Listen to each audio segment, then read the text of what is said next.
Hey everyone, we're about to dive into something that shapes pretty much every single part of your day, but you probably don't think about it much. We're talking about public administration.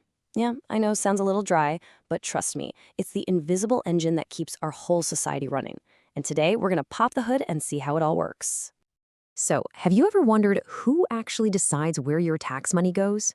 Or, how that new park in the neighborhood suddenly appears? The answer to all of that is public administration. So, yeah, it's pretty important. Let's get right into the basics. All right, first things first, let's nail down what we're even talking about. Public administration might sound like a stuffy textbook term, but its impact on your life, oh, it's about as real and direct as it gets. Okay, so here's the bottom line. Public administration is the doing part of government.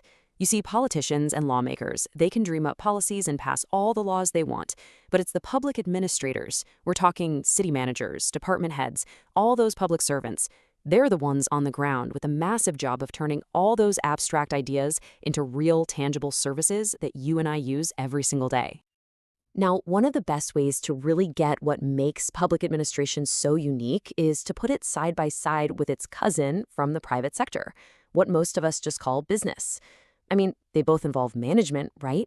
But what they're trying to achieve, well, they're on completely different planets. And this chart right here, it just lays it all out so clearly. Look, a private company, its main goal is profit. Simple.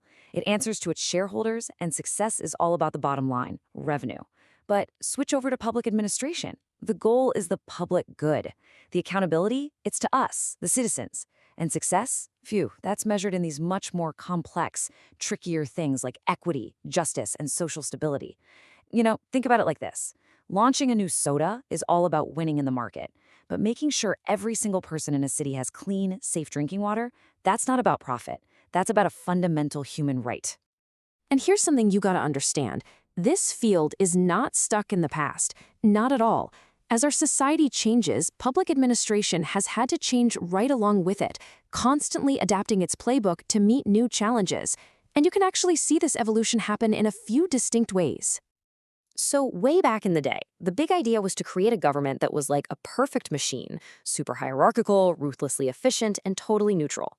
But then the 60s and 70s hit, and this whole movement called New Public Administration came along and said, whoa, hold on, that's not enough.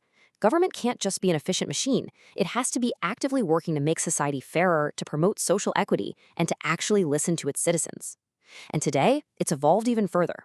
The big focus now is on networks, on collaboration between government and private groups, and on actually measuring real-world performance to see if what we're doing is working. Okay, so underneath all this theory and history and evolution, what's at the absolute core? It all comes down to one critical function: making decisions. This is the moment where abstract policy ideas crash right into the messy, complicated reality of the real world. I really love this quote because it just hits the nail on the head. A decision in the business world might affect a product line, right?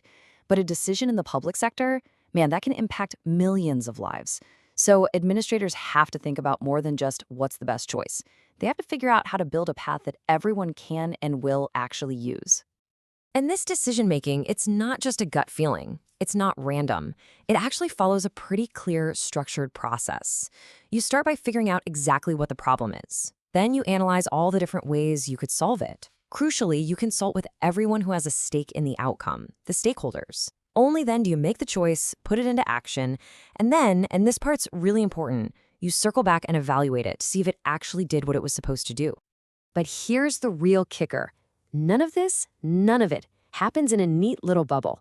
A public administrator can have the most brilliant plan in the world, but everything can be shaped or maybe even totally derailed by what's going on right outside their office door. The experts have a name for this. They call it the ecological system. It's kind of a fancy way of saying that public administration is deeply, deeply tangled up in its environment. The political winds, the state of the economy, what we as a society value, all of these things create the atmosphere, the context, that ultimately determines whether a policy is going to fly or just crash and burn. And it makes total sense when you think about it, right? I mean, imagine you have a fantastic policy to boost green energy. Great idea. But is it going to work during a huge economic recession when people are worried about jobs? What if the political climate is just completely hostile to it? Or what if the technology just isn't quite there yet? You see, All of these outside forces have to be carefully navigated for any public program to have a shot at success. All right, so we've covered a ton of ground. What's the big, crucial point to take away from all this? First off, this is the engine. It's the essential machinery that turns government ideas into stuff that actually works in our daily lives. Second, its whole reason for being is fundamentally different from a business. It's driven by service, not by sales. Third, it's not some dusty old set of rules. It's a living, breathing field that has to keep changing with the times. And finally, and maybe most importantly, context is everything. No decision is ever made in a vacuum. And all of that leaves us with this one huge, fascinating question to chew on. In a world as complex as ours, a world full of competing needs and not enough resources, is it even possible for public administration to be perfectly efficient and perfectly fair at the same time? That right there, that is the central, never-ending challenge of public administration. Thanks so much for joining me. I'll see you next time.